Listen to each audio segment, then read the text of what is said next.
Time now for the Sunday Talk. Tonight, the politics of departure.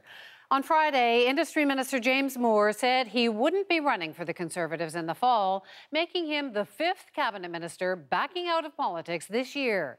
Raising questions about the Army, Stephen Harper will lead into the election. There are people who can be and do a fine job as industry minister, but only one person can be Spencer's dad, and that's me. This week it was Moore. Last month it was Peter MacKay. For entirely personal reasons, the time has come for me to step back from public life and concentrate on my young and growing family. In April, Christian Paradis and Shelley Glover. And earlier this year, Foreign Affairs Minister John Baird. But the time has come for me to start a new chapter in my life. It's been a year of political challenges.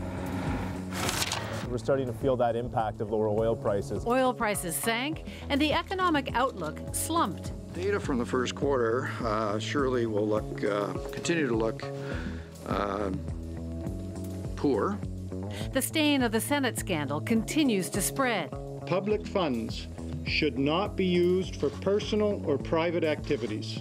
And this week, Conservative Senator Don Meredith expelled from caucus after reportedly having a sexual relationship with a teenager. Another nomination from Mr. Harper. I mean, he just knows how to pick them. I mean, unreal. Meanwhile, the opposition parties are already sharpening their swords. We need to show Canadians that real change is possible. A choice between change or more of the same. A poll this week shows the NDP surging.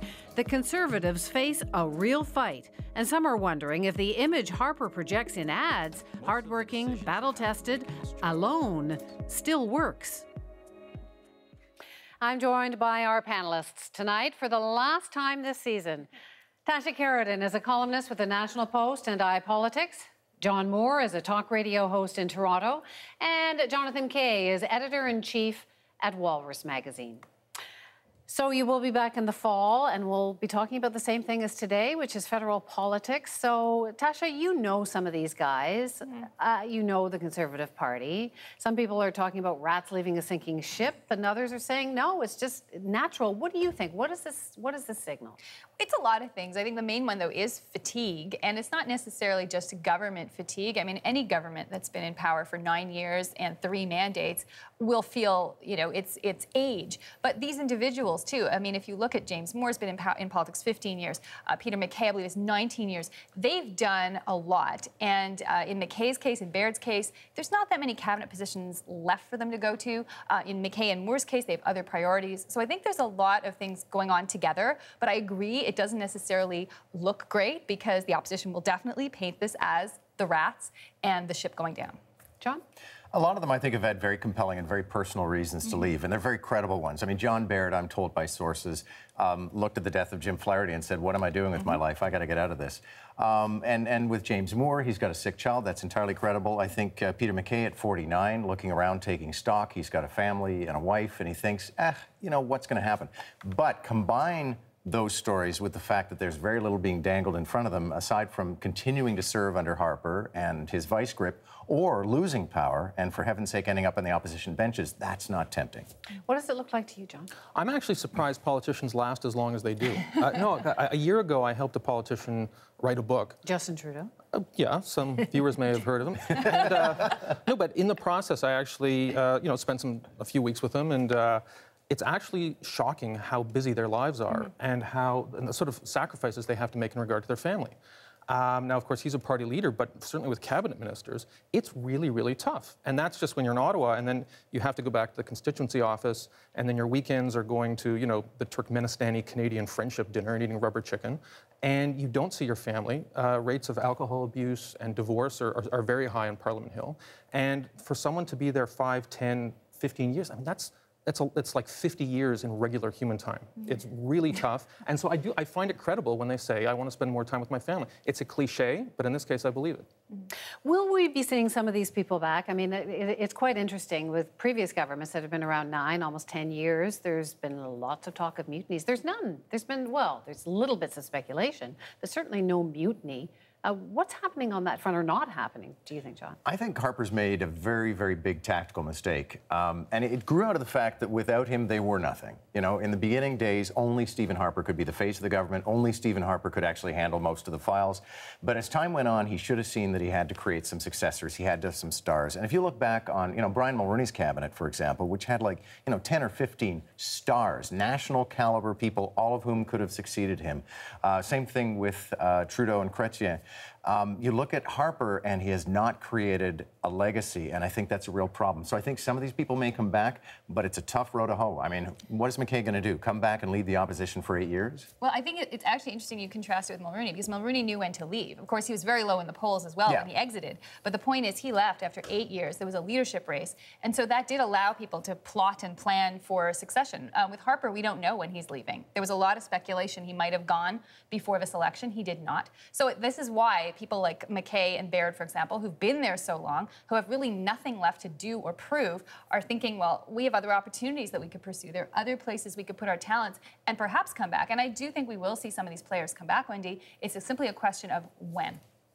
It's also interesting, the polls are suggesting, they keep changing, but that it's a three-way race. You could almost argue, as opposed to rats leaving a sinking ship, that it's almost remarkable that after 9-10 years that the Prime Minister is still in a three-way race, because often in the past they've sort of run out of juice by now. Maybe he's Superman. Maybe we'll look at it that way. Well, I mean, the pattern certainly recently has been that it's true. At this length of time, governments do run out. You saw this with McGuinty, you saw it with Charest, you saw it with Chrétien and Martin. And it's true, people get bored and they get tired and the scandals build up and they want to see a fresh face.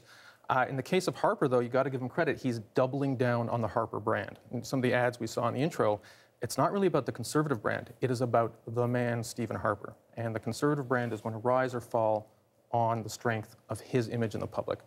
He's made it quite clear that it's not going to be a team effort. Sometimes he's Team Justin or Team NDP or whatever. It is about Harper. And that's why I don't think it's a big deal that some of his ministers are leaving, because I think you could put stuffed monkeys in those chairs and it would be the same thing. People would be voting up or down for Harper. But that is a big problem. That's a big problem for a party because you have to have succession. You have to have someone to pick up the baton after he leaves, because otherwise what you're saying is that it is a one-person show, and like the commercial seems to suggest, and then when he's gone, what's going to happen to the Conservatives? So if you're alienating your talent by not letting them progress, you have a problem. I'd also say that I look on these things not as horse races, but as narratives. It's like a big soap opera. And when we saw that image of the Prime Minister leaving his office and turning out the light after working alone, the Conservative vision of that is, there he is up late at night, the only guy who can keep us safe. But the new narrative is starting to look like there he is in his tower trying desperately to hold on to power because he hasn't got anybody left around him. Is that fair, Tasha? I don't think that's totally fair. He does have considerable talent, but I think it's more the B team than the A team. The A team, as we've seen, several of them have left. He has some very strong players, though, that he's promoted who are younger. You could think, for example, of Kelly Leitch. You could think other people, Lisa Raitt, who have gotten their really big kick at the can in the last couple of years. But the big powerhouses definitely are not around anymore. Do you see a Prime Minister in the wings there? One of the problems is that some of the people he's promoted have been complete lickspittles. Like, you look at a guy like Pierre Poilievre. I mean, Pierre Poilievre is like a parody of a propagandistic automaton. Yeah, it's like asking your dog to mow the lawn. I mean, it's not going to work. No, but it is embarrassing. So what's kind of happened is, and this is part of the relentless professionalization of politics under Harper, and I think this is one of the reasons I think people are leaving, is they're just, even if you're a minister, you are so beholden to the latest talking points that some 24-year-old sends you on a smartphone. And even if you have an important portfolio, it doesn't matter. The PMO calls all the shots, and if you're off message, even for a second, some guy like Poilievre is going to push you aside and say, I'm going to take the questions because I'm the person who can talk from the talking points without getting anything wrong. We have ignored one name, though, in this conversation, which is Jason Kenney, sort of the last man standing, I think, of the big stalwarts. And he is there, and so there could be speculation, there is some speculation that that's, the natural heir to the party, and that basically by waiting this out, Harper is allowing him to step into that role because of basically lack of competition. It's interesting that Jason Kenney seems to be like the only guy on that team who is allowed to write his own tweets. I think he's the only guy who says interesting things. He's the only guy who seems to have his own brain. And it's true. That alone may signal that he might be the guy who succeeds Harper. So The election is in 4 months. Everyone's saying that it's a three-way race. The last couple of weeks, the NDP have been ahead. Do you think they're going to hold, or who are you going to pick? If you had to pick right now, I know that's very If I had to pick right now, knowing that no circumstances will change, you know, there will not be, like, I mean, we haven't seen the second quarter fiscally. We haven't seen, you know, there could be a terrorist attack, for Pete's sake. Anything could happen. But, you know, calling it today, I would say, and a political consultant once said to me that their candidate was going to win just because people had suddenly decided he could win. And I think the same is true of Mulcair. Mulcair now looks entirely winnable. I don't think he is unreasonable as a prospect for Prime Minister. And because of that, I think the Conservatives have a big road ahead of them. I think Mulcair could win, but I think the Conservatives will win again. I don't know if they'll get a majority or a minority, and that depends exactly on what happens with the split of the vote on the left or center left, including how well Mulcair does. What do you think, John? I think Harper has gone so big on being the guy who's going to protect you from the criminals hiding in your closet and under your bed that it all depends on the criminal justice environment over the summer. If there's a terrorist attack, if things get sketchy, I think voters are going to flock to Harper because he does project an image of keeping people safe. On the other hand, I think, you know, God willing, if there's peaceful summer, not much news on that front, I think I agree with John. I think it's theoretically possible he could get Mulcair.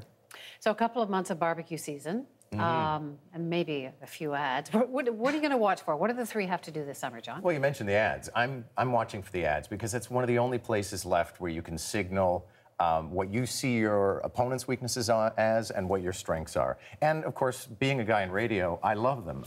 The Conservatives, in particular, have been paying the bills at my operation for months now. It's amazing. How much money are they spending? I have no idea, but honestly, they love radio, and they love talk radio, and I guess they like my radio station because they feel they're speaking directly to people who are predisposed to like them. But I do think you definitively say in those 30 seconds, here's where we stand, here's our strategy. And what needs to be said in that message, do you think? Well, I think that the three leaders have very different challenges. Justin Trudeau has to really, I think, show the gravitas that's been lacking and that's been haunting him. Now, if I think since October, the polls have shown his stock has gone down. Mulcair is the opposite. Now he's the front runner, a lot of people think. He can't afford to make a mistake. He slipped up this week on his numbers, and people didn't like that when he misquoted tax rates and that kind of thing. So he has to really be, I think, on his game the whole time. Whereas Harper, it's really, I think, a stay the course situation and capitalize on events if they do occur. So you're just waiting for disaster? Disaster watch. No, but it sounds ghoulish and macabre, but I think that will actually go a long way to determine who wins the election.